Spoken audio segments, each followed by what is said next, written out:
Hi, everybody. My name's Jason. I'm Caden. I'm Jaden. I'm Eli. And we are the Yahuwah and the Torah channel. And we thank you guys very, very much for hanging out with us. We appreciate you all. To everybody at YouTube, to everybody at Rumble, to anyone at Odyssey. We really appreciate you all, and we value you guys as our family. We really, really appreciate it. Who are we and what do we believe to somebody who would do this slowly and articulately? Jade's out. Eli. We believe the law, statutes, and commandments of our Creator, the first 5 books of the Bible, Genesis, Exodus, Leviticus, Numbers, Deuteronomy, that we should still keep them to this day. They were not abolished. We believe that our Creator's name is Yahuwah. It is not God. God was a title. His original name is Yahuwah.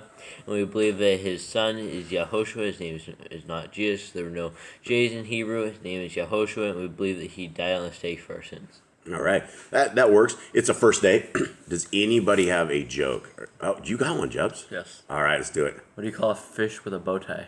A fish with a bow tie. Ooh, anyone have any guesses on this? Fish with a bow tie. I don't know. What is it? Sophisticated. Sophisticated. Nice. All right. Well, I was going to tell you guys a rumor about the butter, but I thought we better not spread this. So there's a huge field of fans, right? The windmill fans, right? They're all out there. They're you remember the windmills like we had back in Oregon, like the giant, enormous things that were out there, the power ones. Okay, so one fan looks at the other fan and he goes, "What kind of music do you listen to?" The fan looks at him and goes, "I'm a huge metal fan." Yeah, all right. So let's continue. All right, good morning, everybody. Thank you guys very, very much again for hanging out with us. We are part of the Yah Scriptures. Yah Scriptures is probably the greatest English translation of scriptures that you'll ever find anywhere. It is available completely free of charge in PDF form. It is also on eSword. We are at version 1.04 for eSword. If you guys do not have 1.04, it will be updated at some point today. It fixes a couple of errors that we found in the eSword app. We're also working on the Google app as well. It will all be completely free. Everything with Yah Scriptures is completely free. In fact, this is very, very close to free, even though it's $64.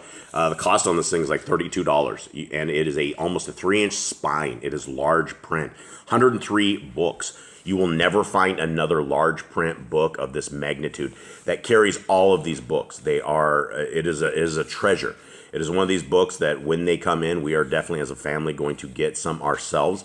And as a family, we will purchase them ourselves because every bit of funds that comes into this, 100% of revenues goes completely into the prisoners that we are trying to get these books printed off and into the hands of our brothers and sisters in prisons. And we have a lot of friends there. We have a lot of people we've been working with, ministering with, talking to on a weekly basis, sending in emails, and they're very excited about this book. And you guys can be a part of this. This is one of these things that we can't do this thing without you guys, and we brought value to this by putting it for so cheap that we are able to get one book for every book you guys purchase.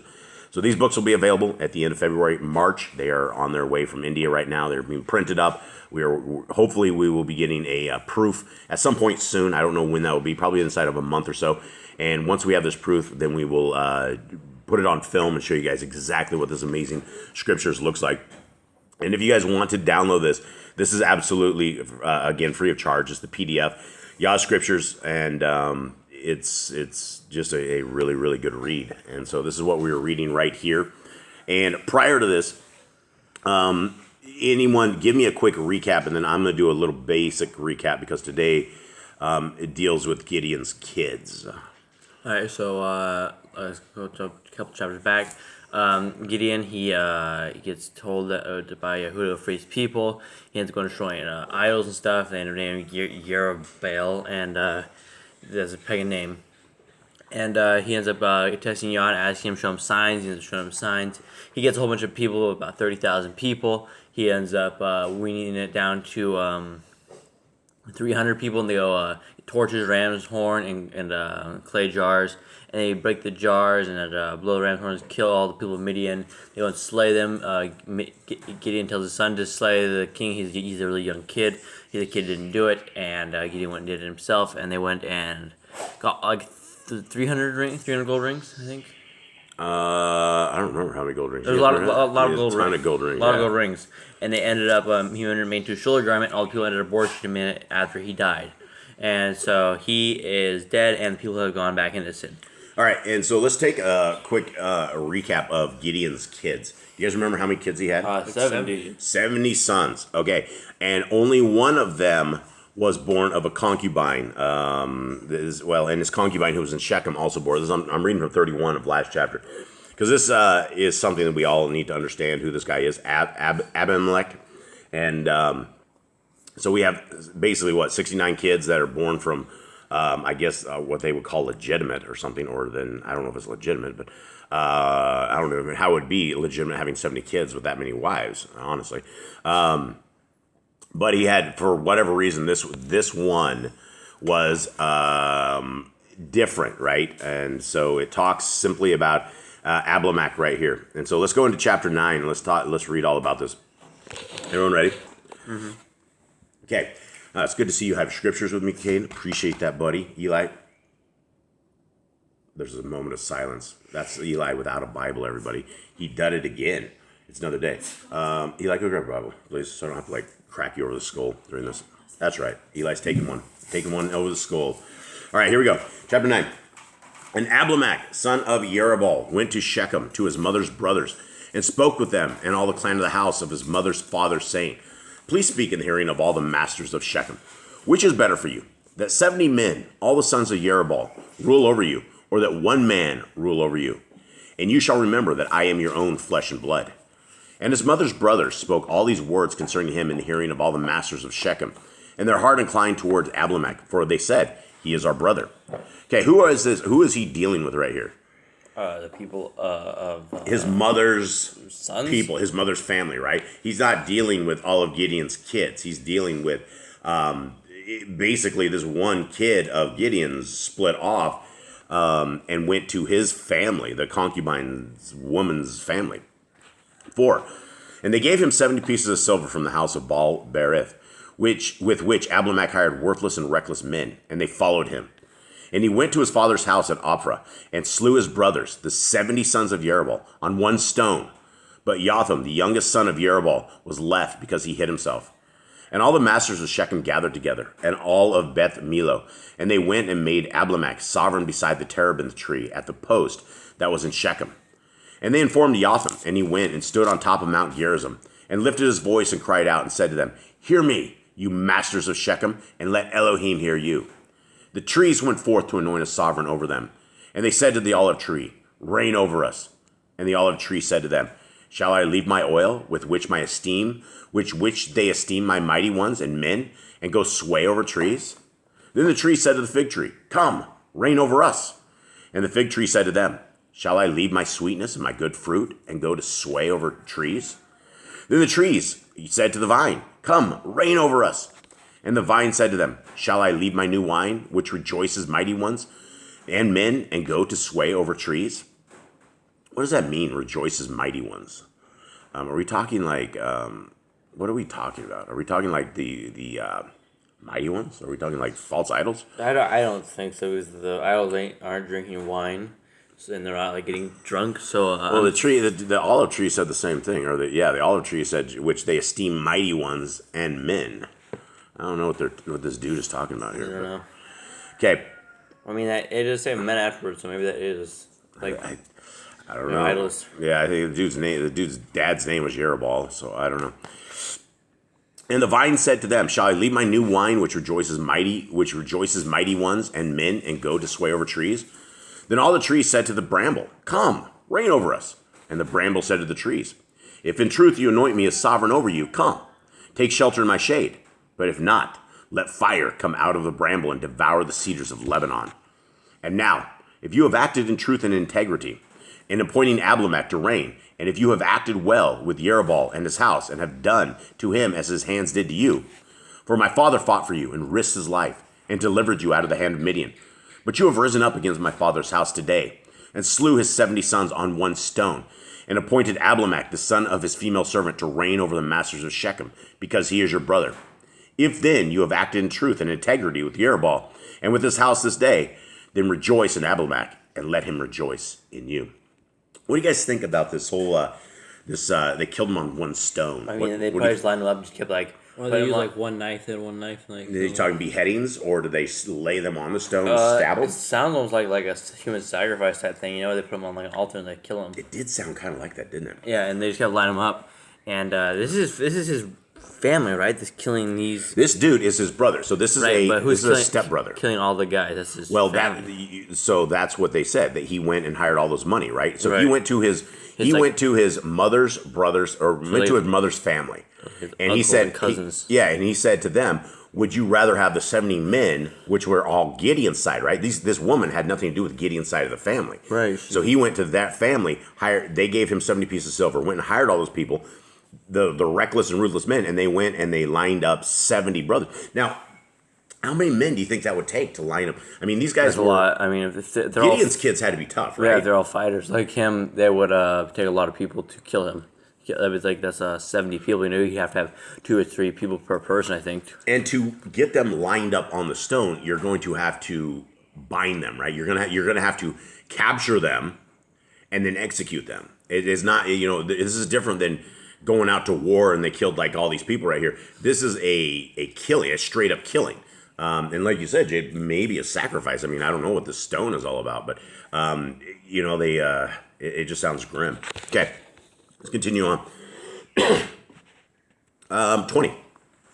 But if not, let the fire come out from Abimelech and devour the masters of Shechem and Beth Milo, and let fire come out from the masters of Shechem and from Beth Milo and devour Abimelech. Now this is like the one of the youngsters, right, of the 70, the guy that got away. He's sitting up there yelling on the top of a mountain, yelling down to these guys, and all these people are hearing him, right? He's at a distance where they're not able to get him, but he's obviously upset. This dude just killed off all of his family. You would obviously be very upset about this whole thing. 22. And Abimelech governed Yisrael 3 years, and Elohim sent an evil spirit between Abimelech and the masters of Shechem. And the masters of Shechem acted treacherously against Abimelech, in order that the violence done to the 70 sons of Jeroboam might come, and their blood be laid on Abimelech their brother, who slew them, and on the masters of Shechem, who strengthened his hands to slay his brothers. And the masters of Shechem put men in ambush against him on the tops of the mountains, and they robbed all who passed by them along the way. And it was reported to Abimelech. And Gaal, son of Ebed, came with his brothers and passed over to Shechem. And the masters of Shechem put their trust in him, and went out into the fields and gathered their vineyards and trod out, and held a feast. And they went into the house of their mighty one, and ate and drank and cursed Abimelech. All right, so this is the mighty one. I think this is what they were talking about. I think they were talking about all the idols they couldn't get rid of, right? This is the problem with Yisrael, is they cannot give up these idols. And I gotta tell you a little story, because one of our family members here, Carla, she was telling us a story how it was before she was ever in Torah, and her son stepped onto this mound of dirt, and her mother-in-law came out and started screaming, going off, saying that was their God. They had just stepped on their God, and she was just like furious, and Carla could not figure out why in the world this woman was so crazy. And that leads us to why do people like these false mighty ones? And down here in South America, Central South America, there's tons of Santeria, right? Chickens beware. There's no such thing as safe stuff. There's witch doctors down here. There's these people, there's literally witches that people will go to, and they have problems. When people have things that are stolen, they will go to the witches, and the witches will do some concoction or something, little chicken bones here and there. And it is very, very strange. So all of these people are into this, and it just shows us right here. Okay. Where's that? 28. Anyways, You're at 28. Yep. Thanks to those following along. Thank you, gentlemen. 1 out of 3 ain't bad, right? I guess the song goes. No, wait, that's 2 out of 3 ain't bad. I don't know. Okay, 28. And Gaal, son of Ebed, said, "Who is Abimelech, and who is Shechem, that we should serve him? Is he not the son of Jerubbaal, and is Zabal his officer? Serve the men of Camor, the father of Shechem. But why should we serve him?" All right, Camor, the father of Shechem. This dude's famous. How's he still around? What's going on this? I don't know. Didn't they get rid of they got rid of this dude back in the days of This has to be another K-More, and He's he gotta be named his another? son Shechem, dude. It must be like, dang, if your name's father K-More, you have to name your son Shechem. You think this is yet another dude? It has to be, dude, because they're Because dead. they killed it. Didn't all the kids of Jacob killed this guy, Yeah, right? he did. It was Simeon and Levi. who went and owned these people, and according, This is especially like- the extracurricular This is books. like 600, maybe 700 years later. No way. So Yeah, this- this is different. Well, dude. you just gotta go Shechem K-More, Shechem K-More, Shechem K-More. This guy keep naming their sons after the... We know there's been at least hundreds of years because we had a couple 40-year periods where they were Yeah. at peace, and then they did some stuff. So yeah, they're either this dude is like rose from the dead, or some other dude named Shechem and his son. I don't know. There must be a popular name back then. All right, 29. If only this people were under my hand, then I would remove Abimelech. And he said to Abimelech, increase your army and come out. And when Zebul, the governor of the city, heard the words of Gaal, son of Ebed, his displeasure burned. And he sent messengers to Abimelech by deceit, saying, see, Gaal, son of Ebed, and his brothers have come to Shechem, and see, they are besieging the city against you. And now, get up by night, you and the people who are with you, and lie in wait in the field. And it shall be as soon as the sun is up in the morning, then rise early and rush upon the city. And see, when he and the people who are with him come out against you, you shall do to them as your hand finds to do. This is like some evil dude. It's like, you do what your hand finds to do. Eli, what verse are we on? We are Eli had his eyes closed and he was like almost nodded out. I caught him here. He has no idea. He's He's not not even- burned. we're on 34. Yeah, you're lucky you could sit there and scan that. You're lucky you've read this Bible over and over and over because you know where we're at. 34. And Abimelech and all the people who were with him rose up by night and laid in wait against Shechem in 4 companies. Now Gaal, son of Ebed, went out and stood in the entrance of the city gate, and Abimelech and the people who were with him rose from lying in wait. And when Gaal saw the people, he said to Zebul, see, people are coming down from the tops of the mountains.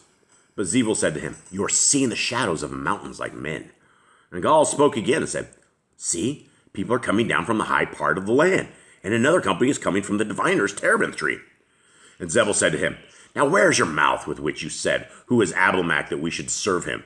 Are not these the people whom you despised? I beg you, go out and fight them now. So Gaal went out, leading the masters of Shechem, and fought Abimelech. And Abimelech pursued him, and he fled from him, and many fell wounded up to the entrance of the gate. And Abimelech stayed at Arumah, and Zebul drove out Gaal and his brothers so that they would not dwell in Shechem. And it came to be the next day when the people went out into the field, and they informed Abimelech. And he took his people and divided them into 3 companies, and laid in wait in the field, and looked, and saw the people coming out of the city. And he rose up against them. He rose against them, and smote them. And Abimelech and the company that was with him rushed forward and stood at the gate, at the entrance of the gate of the city. And the other 2 companies rushed upon all who were in the fields and smote them. And Abimelech fought against the city all that day, and captured the city and slew the people who were in it. And he broke down the city and sowed it with salt. What do you guys make of that, sowing it with salt? This dude's like, I don't know what that means. You sow it with salt. Like, you throw salt on it? yeah, I think he viciously took care of it. That's the only thing I can figure out. I read that this morning. I couldn't figure out what it meant when he sowed it with salt. I think if you sow salt, like enough salt in the ground, you'll kill like the plants and everything all around it. I don't know what he's talking Maybe about. just throwing salt everywhere. I don't know.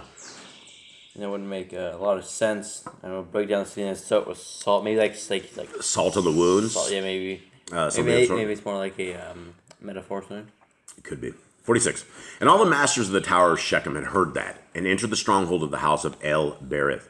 And it was reported to Abimelech that all the masters of the tower of Shechem were gathered together. So Abimelech went up to Mount Zalmon, he and all the people who were with him. And Abimelech took an axe in his hand and cut down a branch from the trees. And he took it and laid it on his shoulder. Then he said to the people who were with him, what you have seen me do, hurry, do as I have done. And all the people likewise cut down each one his own branch and followed Abimelech, and put them against the stronghold, and lit the stronghold on fire above them, so that all the men of the tower of Shechem died, about 1,000 men and women. Now, Those things gotta be really dry. that's where I was going with this whole thing. I'm like, we live in a jungle. We realize and we understand what wood is all about out here. Wet wood doesn't burn, right? You don't do it. It doesn't matter what kind of kindling you get under it. You have to completely dry the wood out to ever get something like that to burn. So more than likely, he went to the dead trees, cut the dead trees down, and said, "Follow me," with the dead brush. Is my thoughts on the whole thing. All right, 50. We got 48, right? Yeah. All right. Or 49. There, 49. And all the people likewise cut each one his own branch and followed Abimelech and put them against the stronghold and lit the stronghold on fire above them. And all the men of the tower of Shechem died, about 1,000 men and women. And Abimelech then went to Thebez, and he encamped around Thebez, and he captured it. However, there was a strong tower in the city, and all the men and women and all the masters of the city fled there and shut themselves in and went up to the top of the tower. And Abimelech came to the tower and fought against it and approached the door of the tower to burn it with fire. But a certain woman dropped an upper millstone on the head of Abimelech and crushed his skull. He then immediately called the young man, his armor bearer, and said to him, "Draw your sword and kill me, lest they say of me, a woman killed him."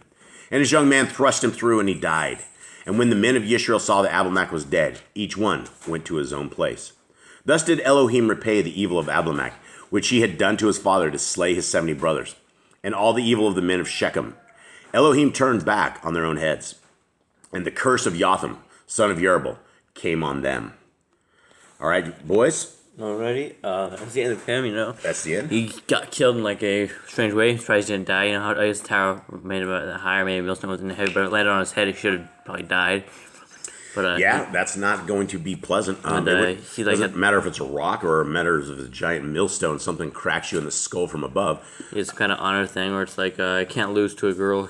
Can't lose to a girl. Saul did that as well, right? Yeah, but it wasn't a woman he got killed by. Yeah, run me through so I'm not killed by a woman. Yeah, very interesting. Very interesting stuff. All right, everybody. Well, we hope that you guys have a wonderful day. We thank you guys very, very much for being part of our family. We love you all, and we hope you have a blessed day. All right, shalom.